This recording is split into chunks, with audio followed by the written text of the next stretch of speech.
तर आपण आपलं DAVचं थर्ड चॅप्टर घेऊन आलो आहे आणि थर्ड चॅप्टर आहे तुमचं फोर्स कन्सिडरेशन. फोर्स कन्सिडरेशनमध्ये मल्टिपल टाईपचे तुम्हाला जॉईंट्स दिलेले आहेत किंवा मल्टिपल टाईपचे पार्ट्स दिलेले आहेत, मशीन पार्ट्स. त्यांचं तुम्हाला डिझाईन शिकायचं आहे की ॲक्च्युली त्यांची डिझायनिंग केली कशी जाते. आता डिझायनिंगमध्ये सगळ्यात मोठा प्रश्न काय राहतो, तर तुम्ही पहिलं चॅप्टर जर आठवत असेल तुम्हाला है ना, ज्याच्यामध्ये आपण बेसिक पाहिलं होतं की मी तुम्हाला सांगत होतो की बॉडी फेल कधी होते तेवढं ओळखायचं राहतं. फक्त एखादं वस्तू, एखादं मशीन पार्ट जो काम करतोय तो कोणत्या पॉईंटला जाऊन फेल होऊ शकतो आणि त्याच्याकडून जास्तीत जास्त आउटपुट कसं काढता येईल, हे दोनच काम महत्त्वाचे डिझाईन इंजिनियर्सकडे राहतात.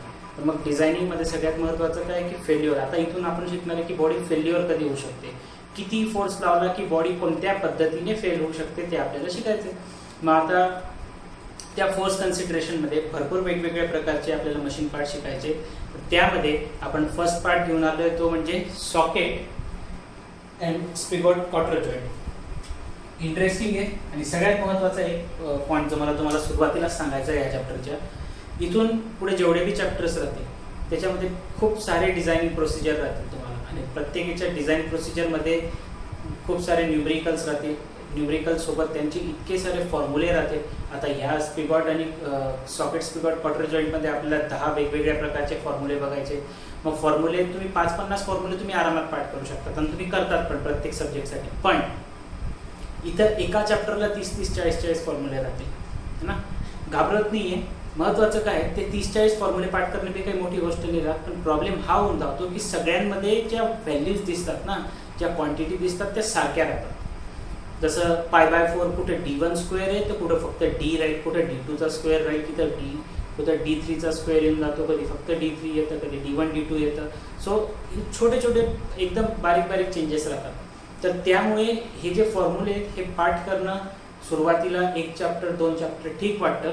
जसे ते सगळा सिलेबस होतो तर मग ते फॉर्म्युले पहिल्या चॅप्टरचं शेवटच्या चॅप्टरमध्ये कुठले मिक्स व्हायला लागतात. मग त्यासाठी सगळ्यात महत्त्वाचं जे राहील ते ते डिझाईन प्रोसिजरच्या डायग्राम आणि त्याला तुमच्या डोक्यात फिक्स करून घेणे. यासाठी आपण बऱ्याच वेगवेगळ्या पद्धती ट्राय करणार आहे. मी आजचं लेक्चर ज्यावेळेस अपलोड होईल त्यावेळेस मी तुम्हाला सांगेलच की लेक्चर अपलोड झालेलं आहे, जस्ट चेक करून घ्या. आणि ज्यावेळेस तुम्ही हे चेक कराल लेक्चर त्यावेळेस मला एकदा नक्कीच सांगा की तुम्हाला बरोबर कळतंय, एक्झॅक्टली तुमच्या डोक्यात ते गेलं की नाही गेलं, तसं मी तुम्हाला विचारेल असते. बघा आपण सुरुवात करूया. पहिले बघून घेऊ की सॉकेट काय राहतं, स्पिगॉट काय राहतं आणि क्वार्टर काय राहतं. ठीक आहे, मी तुम्हाला पहिले एकदा एक्सप्लेन करून सांगतो, नंतर त्या डेफिनेशन बघून घेऊ. सॉकेट स्पिगॉट क्वार्टर जॉईंटमध्ये दुसरं काही नाही. बघा एक सॉकेट राहील म्हणजे एक रॉड राहतो. सगळ्यात पहिले या जॉईंटचं काम काय, नावातच आहे बघा, socket spigot cotter joint. Joint येतो. जॉईंट कशासाठी केलं जातं की दोन वेगवेगळे रॉड जर रोटेट होत असतील तर त्यांना जर एक दुसऱ्यासोबत जॉईंट करायचं आहे, ठीक आहे, तर त्यांच्यामध्ये हा सॉकेट स्पिगॉट क्वार्टर जॉईंट लावला जातो. जर एका रॉडचं मोशन दुसऱ्या रॉडला द्यायचं आहे किंवा दोघांमध्ये जर गॅप आहे तो गॅप भरून काढायचा आहे तर अशा पद्धतीचे जॉईंट्स वापरले जातात, ज्यांच्यामध्ये रॉडचं मोशन कमी पण होणार नाही, तेवढंच मॅक्सिमम इफिशियन्सीने तो रॉड मोशन बी ट्रान्सफर करून देईल आणि तो गॅप पण भरून निघेल. असे बरेच वेगवेगळ्या पर्पजसाठी अशा पद्धतीचे जॉईंट्स वापरले जातात. तर सॉकेट स्पिगॉट क्वार्टर जॉईंटमध्ये आता फर्स्ट आपण बघणार आहे की व्हॉट इज क्वार्टर. क्वार्टर म्हणजे काय, एकदम सोप्या भाषेत सांगायचं म्हटलं तर तुमची एक लाकडाची फळी, रेक्टँग्युलर लाकडाची फळी म्हणजे तुमची एक क्वार्टर राहील. तर क्वार्टरचा एक्झॅक्ट अर्थ काय होतो, तुम्ही बघितलं असेल की जुने जे घर राहायचे त्याच्यामध्ये ते जे घरांना खांबे लावलेले राहते, ज्याला आपण आता ते चांगल्या भाषेमध्ये कॉलम म्हणतो. जुन्या काळी ज्यावेळेस ते लाकडाचे घर राहायचे त्यावेळेस त्यांनी खांबे लावलेले राहायचे ना. त्या खांब्यांमध्ये ते खुटी ठोकलेलं राहायची बघा, एक खुंटी काहीतरी म्हणतात, ज्याच्या त्याच्या एरियानुसार काहीतरी वेगळं थोडंफार नाव राहतं. खुंटी जी ठोकलेली राहायची त्याच्यामध्ये लाकडाची, ती खुंटी काय काबर ठोकलेली राहायची, ती एकदम पॅक राहायची त्याच्यामध्ये, ती निघायचं नाही है ना. म्हणजे ते जे स्ट्रेसेस आहेत ते व्यवस्थित डिस्ट्रीब्यूट झाले पाहिजे हे त्याच्या मागचं पर्पज होतं. तर तसंच इथं पण एक क्वार्टर लावलेलं आहे. एक क्वार्टर काय राहील, त्या दोन, हा एक सॉकेट राहील, इकडे एक स्पिगॉट राहील, तर दोघांना एकदम पक्क जोडून ठेवण्यासाठी एक क्वार्टरचा वापर केला जातो. तर क्वार्टर काय राहतं, बेसिकली फक्त एक रेक्टँग्युलर लाकडाची फळी राहते, एकदम सोप्या भाषेत सांगितलं. सॉकेट काय असणार आहे बघा, तुम्ही घरी बऱ्याच वेळेस नाव ऐकलं असेल की सॉकेट म्हणतो ना आपण, जे इलेक्ट्रिकचे बोर्ड राहतात त्यांना बी आपण म्हणतो त्या सॉकेटमध्ये लाव, सॉकेटमध्ये पिन लाव. सॉकेटचं काम काय, मग त्या सॉकेटमध्ये काय लावतात तुम्ही, समजा हा जर सॉकेट आहे तर सॉकेटमध्ये पिन लावताय, म्हणजे तो सॉकेट त्या पिनला होल्ड करून ठेवतो, सॉकेट त्या पिनला होल्ड करून ठेवतो. मग तसंच इकडं पण एक सॉकेट राहील जो त्या स्पिगॉटला होल्ड करून ठेवेल. एकदम बघा सोपं होऊन सांगतो आता. इकडे एक सॉकेट राहील, सॉकेट म्हणजे जो होल्ड करणार आहे, स्पिगॉट म्हणजे जो याच्या सॉकेटमध्ये जाईल, आणि या दोघांच्या मध्ये काय राहील, असा एक गॅप, इथे दिसते ना 2 बोटांमध्ये माझ्या गॅप, इथे असा गॅप राहील. आणि या गॅपमध्ये काय लावलेलं राहील तुमची एक अशा पद्धतीने एक क्वार्टर. मार्कर म्हणजे काय, एक क्वार्टर आहे जो या सॉकेटला आणि या स्पिगॉटला फिक्स करून ठेवतो. सॉकेट फिरला, स्पिगॉट पण फिरला. ठीक आहे, socket, spigot, cotter. So socket, spigot, क्वार्टरमध्ये 3 मेन पार्ट आहेत. एक सॉकेट आहे, एक स्पिगॉट आहे आणि एक क्वार्टर आहे. सॉकेट राहतो जो स्पिगॉटला होल्ड करून ठेवतो, आणि सॉकेट आणि स्पिगॉटच्या मध्ये एक छोटासा होल केलेला राहतो. त्या होलमध्ये रेक्टँग्युलर होल राहतो, त्या होलमध्ये ही क्वार्टर फिक्स केलेलं राहते, ठोकून फिक्स केलेलं राहील, जेणेकरून सॉकेट आणि स्पिगॉट वेगळा व्हायला. ठीक आहे. आणि जसे माझे हे तुम्हाला 2 हात दिसत आहेत, हे 2 हात म्हणजे काय असतील, ते 2 रॉड राहतात, ज्यांच्यामध्ये हा क्वार्टर जॉईंट लावलेला आहे. क्वार्टर जॉईंट म्हणजे कोण कोण होता, हा सॉकेट, हा स्पिगॉट आणि हा क्वार्टर मधले. या तिघांचं मिळून एक तुमचा सॉकेट, स्पिगॉट, क्वार्टर जॉईंट बनतो. आणि हे 2 हात म्हणजे काय, ते 2 रॉड आहे. हे रॉड जर मी असे बाहेर खेचले, त्यांच्यावर जर टेन्साईल फोर्स लागला, तर मग ह्या क्वार्टरचं काय होईल, या क्वार्टरमध्ये कुठे कुठे फेल्युअर क्रिएट होऊ शकतं. कधी हा रॉड तुटू शकतो, कधी ही क्वार्टर तुटू शकते, कधी हा स्पिगॉट, कधी हा सॉकेट तुटू शकतो. यासाठी आपल्याला वेगवेगळ्या कंडिशन्स बघायच्या आहेत, आणि त्यालाच म्हटलं जातं design procedure of the socket, spigot, cotter joint. मग आता इथं बघा, मी तुम्हाला जे आता सांगितलं क्वार्टर काय राहतं, स्पिगॉट काय राहतं, सॉकेट काय राहतं, त्याच्याबद्दल मी लिहून दिलंय. क्वार्टर काय, तर क्वार्टर एक flat wedge piece of rectangular cross section.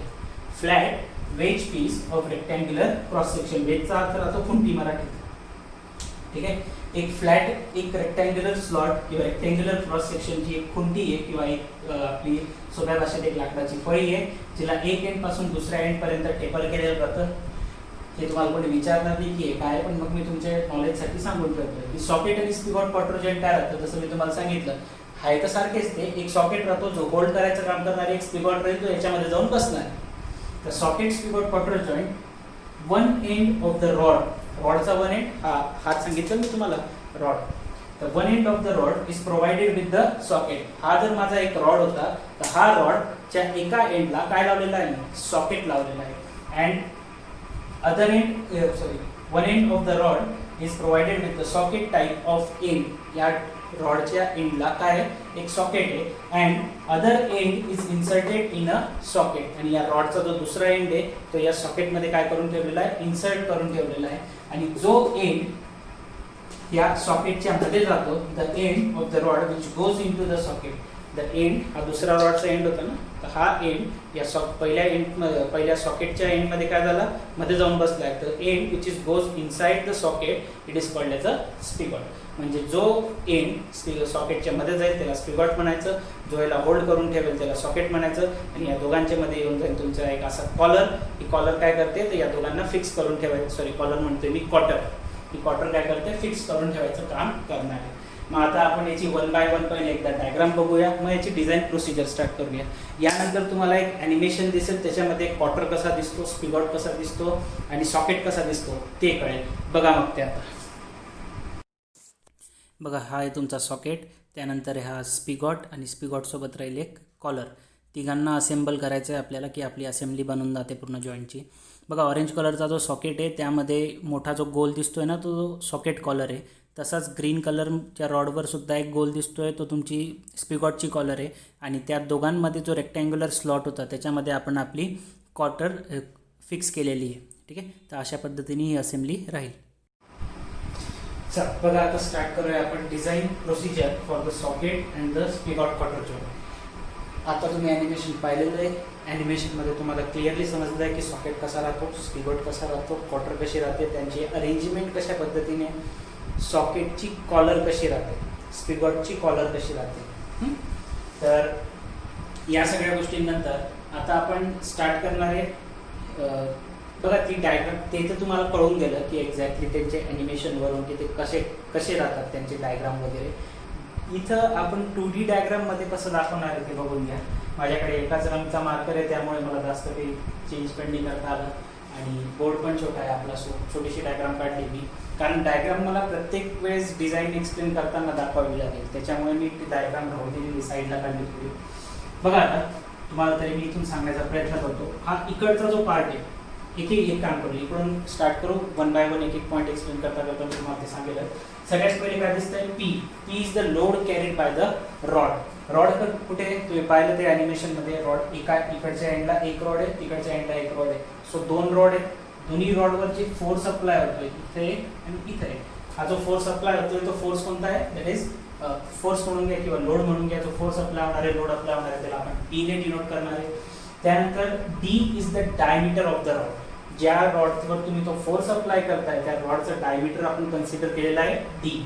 ठीक आहे, दिसतो इथं बघा, इथं दिलेला आहे डी. त्यानंतर D1 काय, D1 is the outside diameter of the socket. Sorry मी इथं D1 लिहून टाकलं चुकून. दिस इज नथिंग बट काय तुमचं D, diameter of the rod. D1 काय, outside diameter of the socket. हा जो सॉकेट आहे इथे दिसतंय तुम्हाला, नाव दिलेलं आहे बघा, हा तुमचा इथून इथपर्यंतचा रॉड, इथून पुढे सुरू होतं तुमचं सॉकेट. आणि सॉकेटचा जो आउटसाइड डायमीटर आहे तो कशाने दाखवणार आहे आपण, D1 ने. So D1 is outside diameter of the socket. D2 काय, D2 is the diameter of the spigot म्हणून घ्या किंवा inside diameter of the socket. इकडच्या सॉकेटमध्ये इथून जो स्पिगॉट ऍड केला तुम्ही, तो जो रॉड मध्ये गेलेला आहे, त्या रॉडचा जो इंटरनल डायमीटर आहे ना, सॉरी तो रॉडचा जो डायमीटर आहे तो काय असणार आहे तुमचा D2. बघा हा तुमचा इथून, दिस इज द स्पिगॉट, हा स्पिगॉट आहे इथून इथपर्यंत, पूर्ण हा स्पिगॉटचा पार्ट आहे ना. तर हा जो स्पिगॉट, हा जो रॉड मध्ये आलेला आहे, ह्या रॉड मध्ये इथं आपण नाव पण लिहिलेलं आहे बघा, कुठं गेलं ते, हिअर इट इज, की हा जो आहे तुमचा इथून इतका पार्ट, हा मध्ये तर हॉलो सेक्शन राहील ना कॉलर टाकण्यासाठी, तर हा इतका आणि हा इकडचा, हा इतका, हा काय तुमचा स्पिगॉट. तर स्पिगॉटचा डायमीटर किती आहे, D2. किंवा आपला जो सॉकेट आहे तो हॉलो आहे ना, मधून पोकळ आहे, कारण त्याच्यामध्ये स्पिगॉट येणार होता. सॉकेटचा मधला भाग हा पोकळ आहे, हॉलो आहे, कारण त्याच्यामध्ये सॉकेट येणार आहे. तर मग ह्या आपल्या सॉकेट जो आहे तो आपला हॉलो सेक्शन आहे, कारण त्याच्यामध्ये स्पिगॉट येणार आहे. तर स्पिगॉटचा जेवढा डायमीटर राहील है ना, तो किती आहे, D2. ठीक आहे, तेवढाच इंटरनल डायमीटर राहील कोणाचा, सॉकेटचा, कारण तो तेवढा मधून पोकळ ठेवावा लागेल ना. म्हणून इथं काय दिलेलं आहे की D2 एक तर डायमीटर ऑफ स्पिगॉट म्हणून घ्या किंवा inside diameter of the socket म्हणा, कारण हा इतका भाग तर सॉकेटचा आहे, हा झाला, हा भाग तर ऑलरेडी सॉकेटमध्ये, याला तर थोडं झिगझॅग दाखवलं मी. आता हे जे झिगझॅग पार्ट दाखवला आहे पूर्ण सॉकेटचा आहे, आणि हा मधला जो भाग सोडला होता आपण, हा कोणाचा आहे, आता हा स्पिगॉटचा आहे. मग हा D2 is the diameter of spigot म्हणा किंवा internal diameter of the socket म्हणू शकता तुम्ही. पुढे D3 काय, D3 is the outside diameter of the spigot collar. बघा इथे हा तुमचा स्पिगॉट आहे, इथून मी पूर्ण सॉकेटला आहे ना झिगझॅग दाखवून देतो, जेणेकरून आहे ना तुम्हाला ते थोडंसं सेम कलरमध्ये बी ओळखायला सोपं होतं. हा एवढा तुमचा सॉकेट आहे पूर्ण, इथून इथपर्यंत, इथून सुरुवात केली इथपर्यंत. इथं तुम्ही पाहिलं कॉलरच्या बाजूला जो बाहेर गोल पोर्शन त्या ॲनिमेशन मध्ये पाहिला, तो काय आता तुमचा सॉकेटचा कॉलर होतो. तर या ठिकाणी बघा हा पूर्ण तुमचा मधला स्पिगॉट आहे, आणि स्पिगॉटच्या बाहेर, जस्ट बाहेर इथं एक काय लावलेलं राहतं, परत एक तुम्हाला असं सर्कल दिसलं होतं, ते सर्कल कोणाचं होतं, पण ते सॉकेटचं, सॉरी स्पिगॉटचं होतं. इकडून जो स्पिगॉट आलेला आहे त्याच्या पण बाहेर एक सर्कल होतं, ते काय, त्याची कॉलर. कॉलरचं काम काय राहतं की तो जो रॉड आहे तो मागे पुढे नाही झाला पाहिजे, तो फर्म राहायला पाहिजे, हे कॉलरचं काम राहतं. सो या ठिकाणी एक कॉलर लावलेली आपण, त्याचा डायमीटर म्हणजे इथून इथपर्यंतचा जो भाग आहे, इथून हे इथपर्यंत, फ्रॉम हिअर टू हिअर, एवढा डायमीटर किती असणार आहे, D3. तो दाखवला आहे आपण outside diameter of the spigot collar. T1 काय, T1 is the thickness of the spigot collar. ही जी कॉलर आहे या ठिकाणी कोणाची, स्पिगॉटची, त्याची थिकनेस किती दाखवली आपण, T1. त्यानंतर D4 काय, D4 is the diameter of the socket collar. हा सॉकेट, ही सॉकेटची कॉलर तुमची सगळ्यात उंच, सगळ्यात जास्त मोठं सॉकेट कॉलर, त्याचा डायमीटर किती आहे, D4. इथं दाखवला आहे तो कोपऱ्यात बघा मी, इथून इथपर्यंतची लेंथ म्हणजे काय तुमचा D4 डायमीटर आहे. D4 काय असणार आहे, diameter of the socket collar. त्याच्यानंतर C is the thickness of the socket collar. बघा इथे दिसतंय, इथं नाव दिलेलं आहे फ्रॉम हिअर टू हिअर. हा एवढा जो भाग आहे हा कोणाचा आहे, सॉकेटच्या कॉलरचा आहे. हा एवढा जो भाग आहे तो कोणाचा आहे, सॉकेटच्या कॉलरचा आहे. मग ती सी म्हणजे काय, तुमची थिकनेस आहे कोणाची, त्या सॉकेट कॉलरची. बी काय, B is the width of the cotter. हा जी कॉटर तुम्ही मध्ये टाकलेली याची विड्थ म्हणून घ्या, ब्रेड्थ म्हणून घ्या, जे काही म्हणायचंय. ती काय, कॉटरची थिकनेस म्हणून. बेसिकली सोप्या भाषेमध्ये कॉटरची थिकनेस आहे ती. विड्थ म्हणजेच काय, कॉटर थिकनेस आहे. सी काय, सॉकेट कॉलरची थिकनेस आहे. त्याच्यानंतर T, T is the thickness of the cotter. ठीक आहे. टी काय सांगितलं आपण, here T is the, mention नाही केलं तुम्ही. अच्छा, टी राहून गेलं असेल कारण 2D डायग्राम आहे ना. आता तुम्हाला ते सांगतो बघा. बी काय सांगितलं आपण, वेट. समजा हा डस्टर आपलं कॉटर आहे. ठीक आहे, डस्टर काय आपला एक कॉटर आहे. तुम्हाला समोरचा भाग दिसतोय फक्त. ही काय त्याची मग ब्रेड्थ, सॉरी ब्रेड्थ नाही, विड्थ. ही काय त्याची विड्थ आहे. आणि त्या कॉटरची थिकनेस बी असेल ना. कॉटर एक मी तुम्हाला सांगितलं एक लाकडाची फळी आहे. वरून जर पाहिलं तर ही थिकनेस दिसेल तुम्हाला. वरून जर पाहिलं किंवा साईडने पाहिलं तर तुम्हाला ही थिकनेस दिसणार आहे की नाही. मग दिस थिकनेस इज कशाने दाखवणार आहे आपण, ही थिकनेस दाखवणार आहे आपण टीने. ही जर तुमची कॉटर आहे तर कॉटरची ही झाली विड्थ, ही झाली थिकनेस. ठीक आहे. मग ते आपण 2 डायमेन्शनल डायग्राम मध्ये साईडचा पोर्शन नाही दाखवू शकत, म्हणून ते तुम्हाला तिथं टी डायग्राम मध्ये दिसणार नाही. एल काय, L is the length of the cotter. इथून वरून इथून तर इथपर्यंतचं डिस्टन्स, हे पूर्ण इतकं डिस्टन्स जे राहील वरून ते काय असणार आहे, त्याची लेंथ ऑफ द कॉटर. त्यानंतर नेक्स्ट आहे ए. ए काय, A is the distance from end of the slot to the end of the rod. ठीक आहे. स्लॉट हा इथला तो मधला जो स्लॉट होता, जी पोकळी होती ज्याच्यामध्ये आपण कॉटर फिक्स केलेली आहे, त्या स्लॉट पासून तर ह्या तुमच्या रॉडच्या एंड पर्यंतचं डिस्टन्स कशाने दाखवलेलं आहे आपण, ए ने. किंवा रॉडच्या एंड पर्यंतचं डिस्टन्स म्हणण्यापेक्षा तुम्ही आपलं स्पिगॉटच्या एंड पर्यंतचं डिस्टन्स म्हटलं तरी चालेल. सिग्मा टी काय, sigma T is a permissible tensile stress for the rod. जो तुम्ही हा फोर्स अप्लाय करताय ना पी, या फोर्स अप्लाय केल्यामुळे जो स्ट्रेस जनरेट होणार आहे कोणावर, that stress generated on the रॉडच्या एंडवर जो काही स्ट्रेस जनरेट होईल तो कशाने दाखवणार आहे तुम्ही, सिग्मा टी ने. अजून 2 क्वांटिटीज मेन्शन करायच्या राहिलेल्या आहेत, त्या मेन्शन करून देतो मी या ठिकाणी. एक आहे तुमची tau, this is permissible shear stress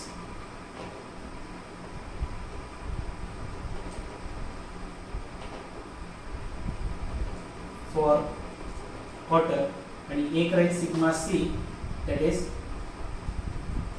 permissible crushing stress.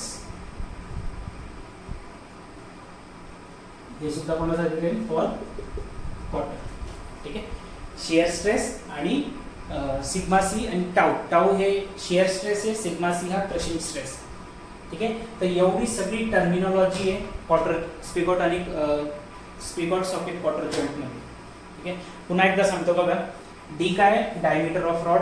D1 काय, diameter of the socket. D2 काय, डायमीटर ऑफ द स्पिगॉट म्हणा किंवा internal diameter of the socket म्हणा. त्याच्यानंतर बी काय होतं, B is the width of the cotter. आणि कॉटरची जी थिकनेस राहील त्याला कशाने दाखवणार आहे आपण, टी ने. त्यानंतर ए काय होतं, ए डिस्टन्स आहे कुठून, सॉकेटच्या एंड पासून तर स्लॉट पर्यंतचं डिस्टन्स आहे. त्यानंतर इथे तुम्ही बघितलं की एक सॉकेटची कॉलर आहे, जी सगळ्यात जास्त हाईट ज्याची आहे, म्हणजे सगळ्यात जास्त डायमीटर ज्याचं आहे ती सॉकेटची कॉलर आहे. आणि सॉकेट कॉलरचा डायमीटर किती आहे, D4 आहे. सी काय होतं, तर सी ही थिकनेस आहे कोणाची किंवा विड्थ आहे म्हणा कोणाची, सॉकेट कॉलरची. त्यानंतर इथं तुम्ही फोर्स किती अप्लाय करणार आहे, पी इतका फोर्स अप्लाय करणार आहे रॉडच्या दोन्ही एंडवर. जी तुमची स्पिगॉटची कॉलर होती त्याची डायमीटर किती आहे, D3. आणि त्या स्पिगॉट कॉलरची थिकनेस किती आहे, T1. इथं थिकनेस किती होती, सी. आपण दाखवली ना, C is the thickness of the socket collar आणि T1 is the thickness of the spigot collar. ठीक आहे. अजून काय झालं, D1 D2 D3 सगळं झालंय. डी झालं. ए काय, ए सांगितलं. आणि सिग्मा टी, टाउ आणि सिग्मा सी हे 3 प्रकारचे स्ट्रेस आहे. सिग्मा टी जे तो तुमचा टेन्साइल स्ट्रेस आहे. टेन्साइल स्ट्रेस कोणावर अप्लाय होईल, रॉडवर. शियर स्ट्रेस आणि क्रशिंग स्ट्रेस हे कोणावर अप्लाय होतील, कॉटरवर. तर एवढी पूर्ण टर्मिनॉलॉजी आहे तुमची स्पिगॉट आणि कॉटर जॉईंटसाठी. ठीक.